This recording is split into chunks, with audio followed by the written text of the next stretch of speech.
రేయ్ బాబాయ్ పెళ్లికి వెళ్తున్నావు, రావట్లేదా నువ్వు? నేను రాను, మీరు వెళ్ళండి. నువ్వు ఇలా ఎవరి పెళ్లికి రాకపోతే రేపు నీ పెళ్లికి కూడా ఎవరు రారు. రాకపోతే పోనీ, అలాంటి చుట్టాలు రాపోవడమే బెటర్. జనరల్ గా అయితే వచ్చావన్నే, నాకు పెళ్లి భోజనాలు అంటే చాలా ఇష్టం. సరే ప్లేట్ పట్టుకొని ప్రశాంతంగా భోజనాలు తింటుంటే ఒకడు వస్తాడు, వచ్చి నువ్వు కుంటింకన కొడుకువేనా? అవును. పెళ్లి గట్రా ఏమన్నా అయిందా?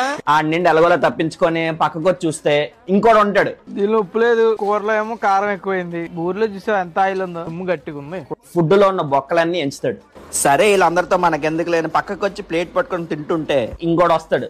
ఇక చూసు జాగ్రత్తగా చదువుకుంటే బాగుంటాం. ఏదైనా నేర్చుకోవాలి, కష్టపడాలా. అలా తినేసి కూర్చుంటే ఏటి వస్తా చెప్పు అంటాడు. ఇంకోటి వచ్చి ఎరా నేను గుర్తున్నానా అని అడుగుతాడు. నన్ను గుర్తు పెట్టావా? నిన్న నైట్ ఏం తిన్నానో కూడా నాకు గుర్తుండదు, వాళ్ళు అలా గుర్తుంటారు నాకు. ఇంకోటి అబ్బాయి రాడు వచ్చి మా కొడుకు తోపు, మా కూతురు తోపు, మాకెంత ఆస్తుంది, మాకంత ఆస్తుంది, వాళ్ళది ఎంత పొడుగుంది, వాళ్ళది ఎంత బారుంది అని చెప్పి ఏదో డప్పు కొట్టుకుంటాడు. ఇవన్నీ భరించే కన్నా ఇంట్లో హ్యాపీగా ప్రశాంతంగా ఉండడం బెటర్. పిన్ని గారు బాగున్నారా?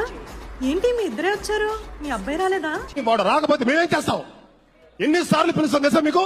మా ఫంక్షన్ ఇదేంటి రాడు, దట్ ఈస్ హిస్ ఒపీనియన్. ఏంటి మాట్లాడతారు మీరు?